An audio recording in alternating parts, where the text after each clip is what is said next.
오늘 주의 전에 오신 여러분들 환영하고 또 환영하고, 아멘.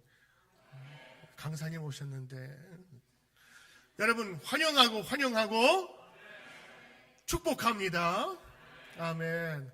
오늘 성가대가 너무 밝고 힘찬 찬양을 너무 감사해요. 전반님 흥이 나가지고 이러고 있는데 우리 미국에 계신 분들이 오히려 더 침묵하시고 또 조용하신 것 같아요. 오히려 강사 목사님 벌떡 일어나서 기립박수를 치시는데 이게 한국식인지 미국식인지 모르겠어요. 오늘 성가대 감사를 하고 오늘 귀한 목사님 모셨습니다. 제 30년 지기 친구이기도 하고 또 한국의 개포 감리교회 지금 담임하고 계신데 지금 요즘에 이 목사님 초청하려고 난리들이에요. 요즘에 목사를 감동하는 목사로 지금 많은 설교와 또 부흥회를 다니시고 전국 여선교회 단골 설교자이시고, 그래서 안식년으로 지금 쉬러 오셨는데 전 그거 상관없어요. 우리 교회 하지만 교인들 좋은 말씀들 많이 먹이기 위해서 오늘 목사님에게 또 특별히 오늘 부탁을 드렸습니다. 말씀 전해주실 때 여러분 큰 은혜 받고 큰 기대를 가지고 말씀 들으시길 바랍니다. 우리 목사님 오실 때 인사 있죠? 할렐루야 하면서 오른손 들면서 크게 한번 인사합시다. 오른손 들고 할렐루야. 두 배 더 크게 시작. 할렐루야. 감사합니다. 안 보는 사이에 찬양팀 성가대 너무 좋아졌습니다. 아주 듣기가 너무 좋습니다. 우리 교회 숫자만 많지. 다시 만나게 돼서 반갑습니다. 자주 보니까 지겨우시죠? 저는 좋은데. 개포동에서 개포감리교회를 섬기는 이상영 목사라고 합니다. 김남선 목사님은 저를 30년 지기라고 하는데 우리가 87년에 만났습니다. 내 생각에는 36년 지기라고 생각이 되는데 김 목사님은 나를 30년 지기로 생각하나 보죠? 나는 당신을 36년 지기라고 생각하는데 1987년에 같이 손잡고 군목시험 보러 갔거든요. 총신대학으로. 그리고 특별한 관계를 나누고 우리가 올해로 성역 30주년 연회에서 표창 받고 서울남연회에서 그리고 제가 인디언 선교사하고 산호세 실리콘밸리에서 개척교회 하다가 한국에 부름받아서 가서 무흠하게 7년 동안 사역 잘했다고 해서 교회 장로님들이 저에게 3개월 동안의 안식년을 주셨습니다. 교회 다 잊으시고 목사님이 리셋하시고 우리 교회 방향 점검하시고 충분히 쉬다가 그리고 오시라고 3개월의 시간을 주셔서 교회 걱정하지 마시라고 잘 다녀오시라고 해서 보스턴에 있는 아들놈 자식은 생각이 하나도 안 나고 뉴욕을 가야겠다 이렇게 해서 내 친구가 있는 뉴욕을 가야겠다 아무 생각 안 들고 보스턴에 있는 그놈의 자식 그거 생각도 안 나고 여기부터 왔습니다. 오늘 여러분하고 도장 찍는 이야기를 하려고 합니다. 도장하면 인감도장 생각이 나지 않습니까? 자기 이름이 새겨진 다른 도장과는 달리 인감증명 사무를 관장하는 기관에 자기 자신이라고 사전에 신고하여 공증받은 도장을 말합니다. 다른 막도장하고는 달리 인감도장은 우리가 잘 보관합니다. 뜨개질로 뜬 케이스에 넣어서 장롱 깊숙한 곳에 보관을 하죠. 막도장처럼 함부로 팠다가는 위조가 되기 쉽습니다. 그래서 인감은 조금 복잡하게 팝니다. 제 경우를 보자 그러면 군대에서 받았던 군번도장을 인감으로 등록하여 쓰고 있습니다. 인감은 아무리 가까운 가족이라고 해도 함부로 줘서는 안 됩니다. 대한민국의 경우 인감하고 인감증명서를 건네줬다. 볼장 다 번 겁니다. 도장 꽝 찍는 순간에 내가 다 뒤집어 쓰게 되어 있습니다. 도장을 찍는다는 것은 대체로 세 가지 의미가 있다고 보여지는데 이건 내 거다. 도장 찍는 거. 소유권의 의미가 있습니다. 또 하나는 도장 찍은 바에 대해서 내가 책임을 지겠다라고 하는 의미입니다. 세 번째는 내가 이 사람에게 위임한다라고 하는 의미가 있습니다. 하나님이 그렇게 말씀하신 사람이 있다고 생각이 돼요. 도장을 꽝 찍어서 너는 내 거다 이렇게 말씀하신 오늘 그 사람을 살펴보려고 하는 거죠. 하나님이 당신이 도장 찍어준 사람, 도장 찍고 이건 내 거다라고 말씀하신 사람을 살펴보려고 하는데 그 사람의 이름은 우리가 잘 아는 야곱의 아들 가운데 유다라는 사람입니다. 주전 1900년경 애굽 제12왕조 때의 일입니다. 이스라엘의 어떤 가정에서 12아들이 태어났습니다. 순서대로 야곱이라는 사람의 아들들이 르우벤, 시므온, 레위, 유다, 첫째 부인 레아가 나왔습니다. 그 다음으로 단과 납달리, 라헬의 여종 빌하가 나왔고, 갓과 아셀은 레아의 여종 실바가 나왔고, 이사갈 스불론은 다시 레아가 나왔고, 요셉과 베냐민은 라헬이 나왔습니다. 이 12아들이 만들어내는 엄마가 서로 다른 조합들, 어떻게 이런 가족 관계가 있을 수 있을까? 야곱은 레아보다 라헬을 사랑했습니다. 레아의 입장에서는 질투심이 날 만하죠. 그런가 하면 아들에게는 어머니이고 싶고, 그리고 남편으로부터는 아내이고 싶지만 그저 몸종일 뿐 빌하와 실바도 있습니다. 정실 부인과 첩실의 관점에서 보자 그러면 8대 4로 나뉘어질 수 있는 그런 관계들. 엄마가 누구냐에 따라서 자식들이 6대 2대 2대 2로 나뉘어집니다. 정실 부인과 첩실의 관점에서 8대 4, 범 레아 진영의 자식들과 범 라헬 진영의 자식으로 나뉘어지면 또 다른 의미의 8대 4죠.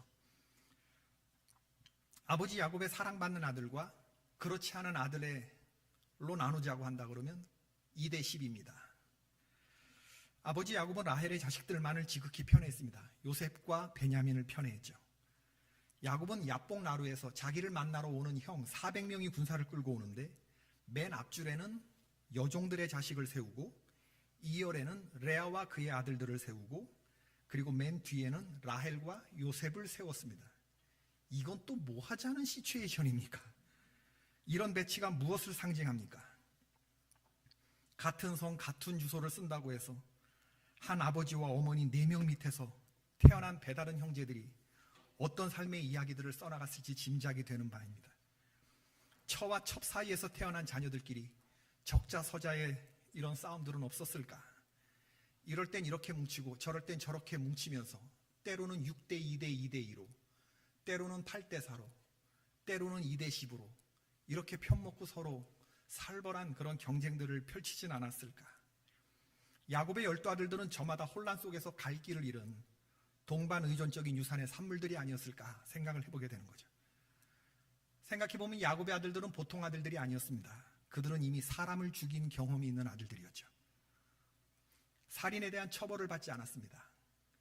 야곱의 장남 르우벤은 라헬의 여종 빌하와 불륜을 저질렀습니다. 이건 또 뭐하자는 시츄에이션입니까? 근친 결혼이 아니라 불신앙적이고 르우벤의 정욕적인 폐륜 행위였습니다. 그러면 이 빌하의 아들로 태어난 단과 납달리는 자기 어머니를 범한 배다른 형 르우벤을 어떻게 생각했을까? 나 같으면 죽일 것 같은데?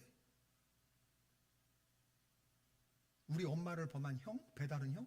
나 같으면 죽일 것 같은데? 르우벤은 아버지의 침상을 더럽힌 폐륜 자식이었습니다. 야곱은 이 일에 대하여 들었으나 함구합니다. 그러나 죽기 전에 르우벤을 향한 지극한 저주를 함으로 이 일을 사무치게 기억했음을 보여주고 있죠. 야곱의 집안을 보자 그러면 중언과 편애, 거짓과 술수, 시기와 갈등이 도처에 흐르고 있음을 볼 수 있죠. 이것은 아브라함과 이삭 할아버지에 대해서도 발견되는 가계의 역기능적인 요소들이었습니다. 아버지의 편애를 받고 자란 요셉은 형들의 잘못을 아버지 야곱에게 고자질했죠. 그래서 형들은 요셉을 미워했는데 어느 정도로 미워했느냐? 죽이고 싶을 정도로 미워했습니다.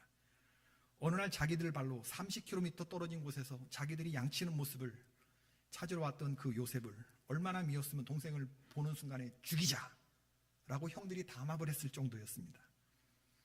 동생이 반가운 것이 아니라 저기 꿈꾸는 자가 오는도다 조롱과 경멸의 말을 하면서 일체의 자비심 없이 요셉은 형들에게 동생이 아니라 불편하기 짝이 없고 그저 죽이고 싶은 눈에 가시 같은 존재였다는 것을 보여주죠. 자, 그를 죽여 한 구덩이에 던지고 우리가 말하기를 악한 짐승이 그를 잡아먹었다고 하자. 그의 꿈이 어떻게 되는지 우리가 볼 것이니라. 창세기 37장 20절의 말씀입니다. 그 아버지의 그 아들들인데 뿌리 깊은 야곱 집안의 거짓과 간사함이 대물림되고 있음을 볼 수 있죠. 야곱은 자기 자신의 형을 속이고 아버지를 속인 대가를 외삼촌에게서와 자식들에게 고스란히 되돌려 받고 있습니다. 형들은 요셉의 채색 옷을 벗기고 궁동에 던져넣었죠.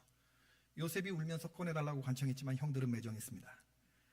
형들은 요셉을 웅덩이에 던져놓은 채 자기들끼리 낄낄거리면서 그 옆에서 음식을 먹었다고 했습니다. 조폭도 자기 동생에게 이렇게 안 합니다. 미디안 사람 상인들이 지나갈 때에 형들은 은 20개를 받고 동생 요셉을 팔아넘겼죠. 그리고 애굽 나라 바로왕의 친위 대장 보디발의 집에 머슴으로 팔려가는 요셉이 17살 때 겪었던 세상입니다. 보디발 장군의 집에서 종살이를 하는데 10년 정도 일한 이후에 27살 어간에 보디발 아내의 유혹을 받게 되죠. 안주인의 유혹을 거절했다고 하는 이유로 살인 미수죄가 씌워져서 감옥에 들어가 옥살이를 합니다. 시편 105편에 보면 요셉의 발은 착고를 차고 그의 몸은 쇠사슬에 매였으니 곧 여호와의 말씀이 응할 때까지라 그의 말씀이 그를 단련하였도다 라고 했습니다. 우리는 요셉의 잃어버린 13년을 가볍게 생각하는 경향이 있어요. 그 긴 세월 동안 그가 어떤 고통을 당했을까는 생각하지 않지. 믿음의 사람이었으니 잘 견뎠겠지. 대충 이 정도로 생각하고 넘어가는데 요셉이 어렸을 때 고생이라도 해본 사람이었습니까? 처음부터 모든 보디발 집안의 모든 걸 다 관할하는 매니저 일부터 시작했겠습니까? 처음에 시키는 일부터 했을 거고 할 수 없이 버틴 세월이었겠죠. 아마도 그가 종살이를 하고 옥살이를 하면서 할 수 있는 일이란 울고 한숨 쉬고 비명을 지르는 것밖에 없었을 거다. 그런 생각을 해보는 거예요. 그의 발이 착고를 차고 그의 몸이 쇠사슬에 맡겨서 옥살이를 했다. 성경에. 기약 없는 그 시간을 견딘 거죠. 요셉은 감옥에서 생각하고 또 생각했겠죠. 내가 형들의 잘못을 아버지한테 고자질했다 치자. 이게 그렇게 죽을 짓이야? 형들은 나를 어떻게 이렇게 죽일 수가 있지? 요셉은 아마 스스로 죽고 싶은 시간도 있었을 거고 형들을 죽이고 싶은 마음들, 복수를 다지마는 나가기만 해봐라. 내가 형들을 어떻게 하리라. 형들 죽이고 나도 갈 거다. 뭐 이런 생각들을 했겠죠. 그런데 우리가 알다시피 그 감옥 안에서 술 맡은 관원장의 꿈을 해몽해 주게 되고 이런 인연으로 바로의 꿈까지 시원하게 해몽하게 되고 7년 풍년과 7년 흉년의 미래를 예측하고 그 대비책까지 준비하게 하고 이 일로 요셉은 감옥에서 나왔을 뿐만 아니라 애굽에서 신분이 수직 상승되죠. 바로왕은 요셉에게 너는 내 집을 다스리라. 내 백성이 다 너에게 복종하리니 내가 너보다 높은 것은 내 왕자뿐이니라. 왕좌. 창세기 41장 40절에 바로가 요셉에게 했던 말이에요. 내가 높은 것은 너보다 높은 것은 너보다 잘난 것은 내가 왕이고 너는 총리일 뿐이다. 사실상 이 말은 네가 나보다 더 똑똑하고 네가 나보다 더 높다라는 고백의 다름 아니죠. 바로왕이 손가락에 끼고 있는 인장 반지를 요셉에게 주었고 자기가 타는 으뜸수레 다음에 버금수레를 요셉에게 주었다고 했어요. 요셉을 태우고 가니 앞에 가는 무리들이 엎드리라 라고 외쳤다고 했습니다.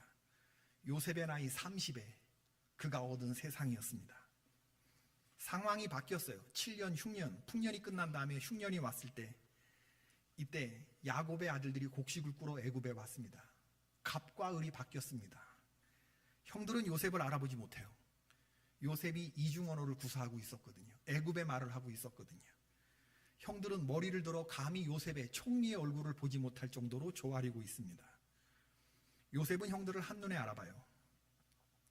요셉이 만감이 교차했겠죠. 이것들을 살려 죽여.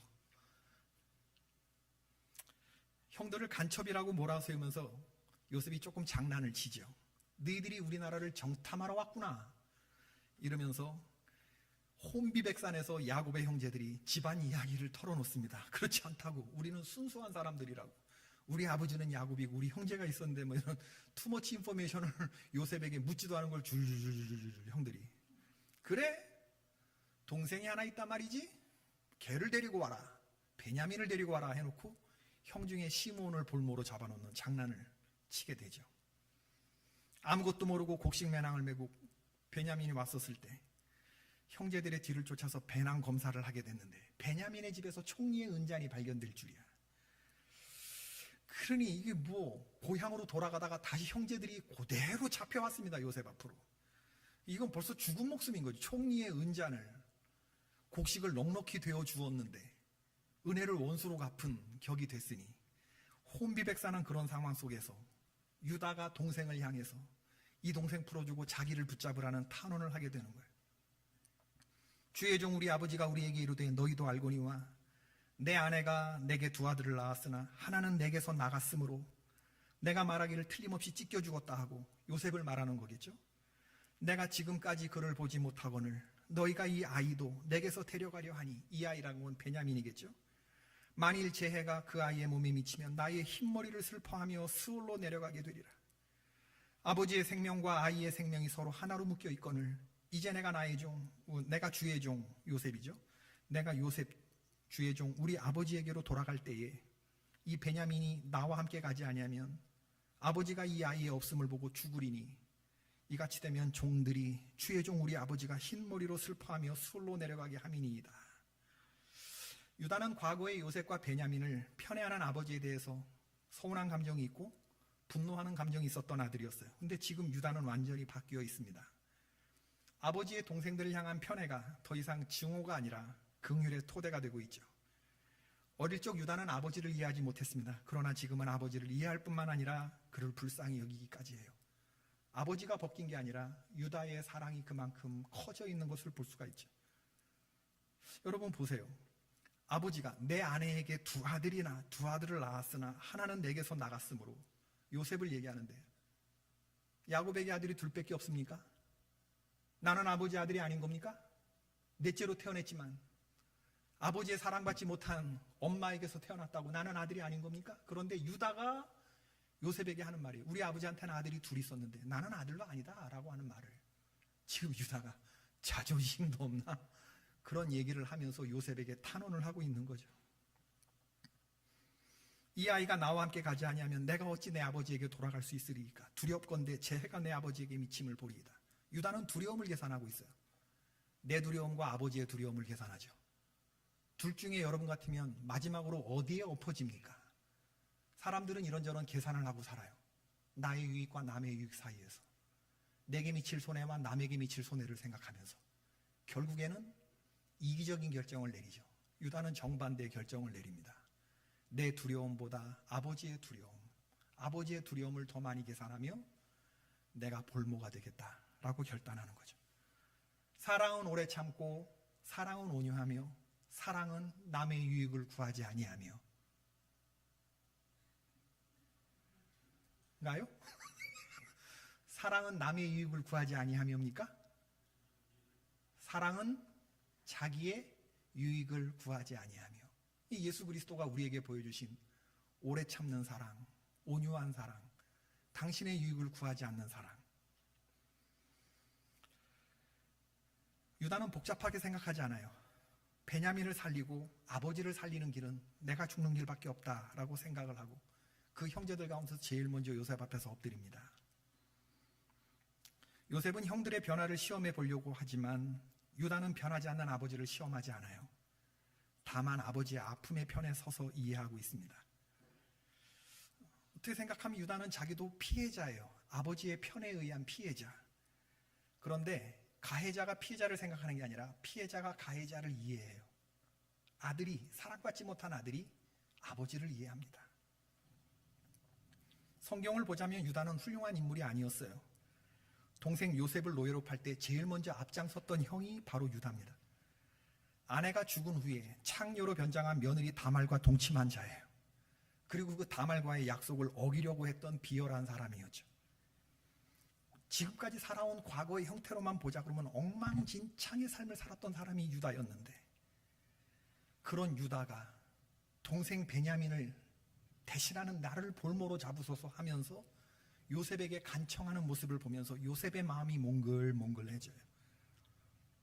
지난 14년 동안의 시간 속에서 요셉만 폭풍 성장한 것이 아니라 형 유다도 폭풍 성장해 있습니다. 요셉이 시종하는 자들에게서 그 정을 억제하지 못하여 소리질러 모든 사람을 자기에게서 물러가라 하고 그 형제에게 자기를 알리니 그때에 그와 함께한 다른 사람이 없었더라. 요셉이 큰 소리로 우니 애굽 사람에게 들림에 바로의 궁중에 들리더라. 창세기 45장 1절부터 2절의 말씀이죠. 이른바 요셉의 방성되고 지난 13년 동안에 말 못할 모든 신선한 감정들이 그냥 말로 할 수 없으니까 터져 나오는 건데, 요셉이 그 정을 억제하지 못하여 유다의 그런 모습을 본 그 이후로 요셉의 마음이 몽글몽글해져요. 옆에 신하들이, 총리 신하들이 얼마나 많이 있었겠습니까? 밑에 아래. 다 나가! 소리를 지르고 주변의 사람들을 자기에게서 물러가라 하고 다 나가! 형들하고 자기만 있는 상태에서 방송대곡을 해요. 옛날에 13년 전에 내가 그렇게 꺼내달라고 그랬을 때 형 유다 맞아? 옛날에 나를 죽이려고 했던 그 형 맞아? 지금 그 베냐민을 향한 마음에 반의 반만큼이라도 보였더라면 내가 지난 13년 동안 형을 원망하며 살지 않았을 텐데 내가 얼마나 형을 죽이고 싶었는지 알아? 왜 나를 이 마음으로 살게 했지? 지금 이렇게 변할 줄 알았더라면. 요셉이 엉엉 울어요. 대국의 실권자에서 야곱의 11번째 아들로 돌아가는 순간이죠. 원망과 미움과 증오와 복수와 그 미운 형들 뒤에 베냐민이 있고 그 뒤에 아버지가 보고 싶은 그리움도 있고 이 모든 걸 묶어서 눈물로 터져내는. 제가 김남성 목사님 자동차에 있던 그 Forgiveness라는 책에서 본 내용인데 There is a hard law가 있다. hard law가 있다. When an injury is done for us, we never recover until we forgive. 우리가 용서하기 전에 회복이라는 건 없다. 상처가 우리를 공격했을 때 그 상처를 씻어내는 것은 그런 좋은 책을 읽으시더만요. 존경합니다. 요셉이 방송대곡하고 난 이후에 그 형들을 용서하면서 한마디 한마디 참으로 위대하고 따뜻한 말을 해요. 내게로 가까이 오소서. 요셉은 자신의 이 행동으로 인해서 당황한 형들의 놀란 형들에게 말합니다. 그들이 가까이 가니 이르되 나는 당신들의 아우 요셉이니 당신들이 애굽의 판자라. 요셉이 완전히 계급장을 뗍니다. 형들을 안심시키기 위해서 본론으로 들어갑니다. 형들이 지은 죄에 대해서 직접적으로 언급해요. 한시바삐 이 문제를 해결해야만 형들과 화해를 도모할 수 있기 때문에 그래요. 시간을 지체하지 않습니다. 용서하기로 한 이상 뜸들일 이유가 없어요. 더 이상 시험할 필요 없습니다. 가까이 할 수 없는 사람들을 가까이 오게 해요. 얼굴과 얼굴을 마주보며 대화를 나눕니다. 그리고 이어서 위대한 말을 하죠. 당신들이 나를 이곳에 팔았다고 해서 근심하지 마소서, 한탄하지 마소서. 하나님이 당신의 백성들의 생명을 구원하시려고 나를 당신들보다 먼저 이곳에 보내셨나이다. 이러면서 형들을 용서를 하면서 형들을 일으켜 세우죠. 요셉이 위에서 장난치려고 형들이 어떻게 나오나 보자 이렇게 보다가 유다 형의 눈물의 간청을 보면서 요셉의 마음이 몽글몽글해져서 용서로 형제들끼리 화해가 이루어져요. 그 장면을 누가 봤느냐? 그렇게 이루어지는 유다와 요셉 사이에서 희생과 용서의 마음이 만나는 그 장면을 누가 봤느냐? 하늘의 하나님이 보셨습니다. 저런 희생정신과 저런 책임감이라면 메시아의 혈통을 잇는 장자로 두어도 좋겠다. 엉망진창인 삶을 살았던 그 유다, 그러나 과거를 묻지 않으신 하나님이 현재 유다의 모습을 보면서 섬김과 희생의 리더십, 자기 자신을 던짐으로 가족을 살리고 공동체를 살리고자 하는 당신의 아들 예수 그리스도의 십자가 정신을 닮아있는 그 희생 정신을 보고 유다는 사자 새끼로다. 내 아들아 너는 움킨 것을 찢었도다. 그가 엎드리고 웅크림이 숫사자 같고 암사자 같으니 누가 너를 범할 수 있으랴. 규가 유다를 떠나지 아니하며 통치자의 지팡이가 그 발 사이에서 떠나지 아니하기를 실로가 오시기까지 이르리니 그에게 모든 백성이 복종하리로다. 그의 나귀를 포도나무에 매며 그의 암나귀 새끼를 아름다운 포도나무에 맬 것이며 또 그 옷을 포도주에 빨며 그의 복장을 포도즙에 빨리로다. 그의 눈은 포도주로 인하여 붉겠고 그의 이는 우유로 말미암아 희리로다. 화이트 앤 레드가 생명을 상징하는 이스라엘 사람들에게서 포도즙이, 포도나무 열매가 싱싱한 생명력이 유다에게 하나님이 꽉꽉 누르고 채워서 이빠이로 주고 있는 거예요. 결코 둘이 찢어 가질 수 없는 앞으로 통치자의 지팡이가, 왕은 앞에 앉아서 통치자의 규홀, 왕이 잡고 있는 왕의 지팡이가 앞으로 네 허리에서 떠나지 아니할 것이다. 왕은 네 허리에서만 나올 것이다. 이걸 어떻게 둘이 나눠 가질 수 있어요, 이 복을? 유다에게 빈 야곱의 축복은 요셉에게 빈 축복 못지않게 훌륭합니다. 유다는 야곱이 레아에게서 나온 네 번째 아들인데 하나님은 그로 하여금 메시아의 조상이 되게 하셨습니다. 마태복음 1장에 예수 그리스도의 족보가 나오죠. 아브라함과 다윗의 자손 예수 그리스도의 세계라. 아브라함이 이삭을 낳고 이삭이 야곱을 낳고 야곱은 르우벤과 그의 형제를 낳았습니까? 야곱은 요셉과 그의 형제를 낳았습니까? 야곱은 유다와 그의 형제를 낳았다. 야곱은 유다와 그의 형제를 낳았다. 네 번째가 첫 번째로 바뀌는 역사. 하나님이 네 번째로 태어난 아들에게 도장을 꽝 찍으면서 네가 1번이다. 세상에서는 네가 4번으로 태어났지만 내 마음속에서 너는 이제 첫 번째다. 뭐가? 하나님이 어떤 모습을 보고서 이렇게 둘이 찢어가질 수 없는 복을 주셨을까? 그건 43장 9절.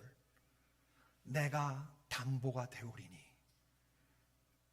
유다가 아버지 야곱에게 한 말이에요. 내가 담보가 되오리니. 그런데 그 말을 아버지하고 했던 약속을 지금 요셉 앞에서 똑같이 얘기하고 있어요.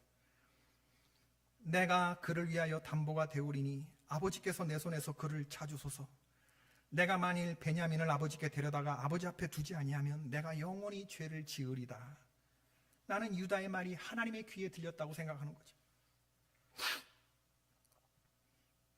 사람이 친구를 위하여 목숨을 버리는 것보다 더 큰 사랑이 없다. 예수님 요한복음 15장 13절에 하신 말씀이죠. 그가 우리를 위하여 목숨을 버리셨으니 우리가 이로써 사랑을 알고 우리도 형제들을 위하여 목숨을 버리는 것이 마땅하니라. 요한일서 3장 16절 18절. 여러분은 이 말씀 어떻게 받으세요? 형제를 위하여 목숨을 버리는 사랑 실천하고 계시느냐? 여러분의 집구석은 안녕하십니까? 우리들은 저마다 이런저런 마음을 가지고 살아가죠. 아버지와 어머니로부터 편애를 받은, 사랑을 받은 분들이 있을 수도 있겠고, 버림받은 자녀들이 있을 수도 있겠고, 아버지 엄마가 나를 버렸을 수도 있고, 형제들이 나를 왕따시켰을 수도 있고, 여러분 가운데 어떤 분들은 그런 집구석을 내가 내 발로 나왔을 수도 있죠. 그래서 우리는 저마다의 마음을 가지고 사는데 모진 마음, 순한 마음, 강팍한 마음, 착한 마음, 죽고 싶은 마음, 죽이고 싶은 마음, 유리멘탈 같은 마음, 강철 맷집 같은 마음, 그 마음들은 수시로 변해요. 사람들로부터 이런저런 상처를 받거나 공격을 받을 때 착한 마음이 강팍한 마음이 되기도 하고. 이래서 옛말에 머리 검은 것들은 거두지 말라고 했다. 내가 이제부터 이 새끼들 사람을 믿으면 내가 개다 뭐 이런 마음으로 우리가 살고, 나 이제부터 삐뚤어질 테다 뭐 이렇게 흑화되면서 살아가는 그 한두 번 받은 상처가 너무 크고 아파서 영원히 이 상처를 해결하지 못하고 리커버되지 못한 채, forgiveness 그런 거 뭐 시도조차 못한 채 우리는 그렇게 상처받은 채로 더 구덩이를 파고 밑으로 들어가는 거예요. 세상 사람들이 다 그렇게 삽니다. 그게 일반적이기도 하고 이해가 못 갈 것도 아니죠. 그러나 하나님은 니들이 세상에서 그런 마음으로 살지 말고 내 마음으로 살다가 천국에 올 수는 없겠니? 그렇게 말씀하시는 거죠. 바울이 빌립보서에 우리에게 가지라고 하는 마음이 있습니다. 너희 안에 이 마음을 품으라. 곧 그리스도 예수의 마음이니. 우리가 이 땅을 살면서 품고 살아야 할 마음인데 그 마음은 어떤 마음이냐? 그는 근본 하나님의 본체시나 하나님과 동등됨을 취할 것으로 여기지 아니하시고 오히려 자기를 비워 사람과 같이 되었고 사람의 모양으로 나타났습니다. 곧 죽기까지 자기를 낮추심이라. 우리가 죄인이었을 때 예수 그리스도께서 우리를 위하여 죽어주신 거예요. 죄인을 위해서 내 목숨을 주는 사람은 많지 않습니다. 의인을 위해서거나 이데올로기를 위해서 몸을 던지는 사람들이 있어요. 우린 그들을 뭐 의사나 열사 뭐 이렇게 부르죠. 그러나 죄인을 위해서, 흉악한 죄인을 위해서 내 목숨을 주는, 아니 내 목숨보다 더 귀한 내 독생자를 내어주는 이 사랑, 이 사랑을 알고 계시는 분들 아멘 하십시다. 이 세상에 없는 텐션, 이 사랑을 품고 살기 때문에 너희들은 이 마음으로 이 세상을 살다 와라. 사랑하는 뉴욕 뉴드림 교회 성도 여러분, 뉴욕 전 지구상의 가장 핫한 중심지에 살면서 서울이 좋다지만 서울보다 더 번화하고, 서울은 잽도 안 됩니다. 뉴욕에 비해서는. 누구나 살 수 있지만 아무나 살 수 없는 이곳에 사시는 여러분들 축복합니다. 전 지구상의 0.1% 살아가는 뉴욕. 금융과 환락과 자본주의와 바알과 아세라와 현대판 바벨론은 뉴욕이라고 생각되는데, 월가와 맨하탄과 제가 사랑하는 친구 김남성 목사가 섬기는 뉴드림교회 뉴욕 성도들, 아무나 살 수 있지만 누구나 살 수 없는, 누구나 살 수 있지만 아무나 살 수 없는 이 뉴욕에서 살아가는 여러분들, 유다의 마음을 가지시기를 주의 이름으로 축원합니다. 내 살아가면서 이런 마음들이 공격을 받아요. 예수님도 세례 요한의 참수형 소식을 들었을 때, 사마리아 사람들에게 배척을 받았을 때, 갈릴리 고향 사람들에게 절벽에 밀려서 죽게 되었을 때, 골고다 십자가 위에서 한쪽 강도로부터 모진 소리를 들으셨을 때, 자신의 마음에 대해서 회의를 들었을 거고, 포기하고 싶으셨을 거고, 자기를 몰라주는 사람에 대해서 분노하셨을 거고, 왜 이렇게 나를 보내셨나? 하나님 아버지를 향해서 원망도 많이 했겠죠. 그런데 예수님은 그 모든 악의 공격을 받으시면서도 그 순간 그 마음을 지켜내셨어요. 악한 사람들 상대하지 않고 피하셨어요. 기도의 자리로 가셨고, 돌아보아 꾸짖으셨고, 주여, 우리가 이 사마리아 사람들에게 하늘에 번개를 내리고 불을 내려서 저주하리까? 라고 말할 때 돌이켜 꾸짖으시며, 어떻게 그런 마음을 가지고 사냐고 그 마음을 지켜내셨죠. 잠언 4장 23절, 무릇 지킬 만한 것보다 더욱 너의 뭐를 지켜라? 마음을 지켜라. 생명의 근원이 이에서 난다. 마음을 지키는 것은요, 여러분, 생명을 지키는 것입니다. 말씀을 맺겠습니다. 지금 이 예배에 나오신 여러분들은 어떤 마음으로 나오셨습니까? 유다의 마음을 갖기를 바라요. 세상 마음으로 살지 않고 예수 그리스도의 마음으로 살아가는 그런 마음들. 유다의 희생정신과 요셉의 용서가 만난 곳에서 13년 그 묵은 감정들이 다 풀어져나요. 여러분, 부모님으로부터 상처받은 거 있습니까? 형제들로부터 상처받은 거 있습니까? 아니면 내가 내 발로 집 나오고 나 혼자 살리라 골육을 등지고 오신 분들 있습니까? 그 마음 다 풀어내시기를 바라고, 내가 좀 더 희생하고 내가 좀 더 섬기고 내가 먼저 솔선수범하고 내가 조금 더 수고하리라, 이런 마음을 가지고 이 뉴욕에서 살아가시기를 축원해요. 나를 괴롭게 하지 말라. 내 몸에 예수 그리스도의 흔적이 있다. 스티그마타. 사도 바울이 얘기하는 내 몸에 예수 그리스도의 도장이 찍혀 있다. 이건 몸에 문신처럼 새기는 게 아니라 내 마음과 생활과 정신과 영혼에 새겨진 것입니다. 난 예수 그리스도의 십자가가 내 몸에 도장 찍혀 있는 사람이다. 이 마음으로 살 때 하나님이 여러분을 당신의 마음속에 도장 찍듯이 새겨주신다는 사실을 명심하셔야 돼요. 저 마음이구나, 저 마음이구나. 악한 것들이 사정없이 공격했지만 그 생명의 근원을 지켜내는, 나를 볼모로 삼으소서, 내가 담보가 되오리니, 나를 죽이고 상대방을 살리는 이타적인 이런 마음들이 우리 기독교가 가지고 있는 보석과 같은 마음입니다. 나는 이 마음으로 살다가 이 마음으로 죽으리라. 아멘이십니까? 이 시간 잠깐 우리 기도하는 시간을 좀 가지십시다. 우리의 집구석을 생각해 봅시다. 우리의 집구석. 내가 지금까지 살아온 나의 인생의 시간들을 한번 살펴보면서 내게 상처 준 사람들, 또 내가 등진 사람들, 내가 용서하지 못한 사람들을 생각해 보면서, 주여, 이 마음 없어지지 않는데, 그 마음 없어지지 않아요. 여러분, 상처받은 건 상처받은 겁니다. 당한 건 당한 거예요. 이거 없게 해달라고 기도하지 마세요. 그 마음 없어지지 않아요. 그럼 어떻게 해? 그리스도의 은혜로 덮어달라고 기도하십시다. 주여, 덮어주소서. 이 악한 마음들이 바이탈 얻지 못하도록, 내 이 악한 마음들이, 흑화된 마음들이 더 이상 땅구덩이를 파고 가지 않도록, 증오가 증오를 낳고 배신이 배신을 낳는 이 마음이 아니라, 주여, 이 마음을 그리스도의 십자가의 사랑으로 덮어주시옵소서, 가려주시옵소서. 그래서 이 세상 사람들이 생각하는 그 마음으로 살지 않고 하나님이 살다 오라고 하시는 그 독생자 예수 그리스도의 너희 안에 이 마음을 품으라, 유다의 마음으로 살다 가면, 이 세상에서 내가 4번째로 태어났고 5번째로 태어났지만, 그러나 하나님의 마음속에 내가 첫째가 되는 은혜가 있게 하여 주옵소서. 주여 나의 이름을 기억하여 주옵소서. 우리 다 같이 통성으로 하나님 앞에 잠깐 기도하겠습니다. 고맙고 감사하신 아버지 하나님, 내가 책임을 지겠습니다. 주님, 내가 책임을 지겠습니다. 유다의 이 마음이 요셉의 마음을 녹였고, 유다의 희생정신과 요셉의 용서가 만난 곳에서 지나간 14년,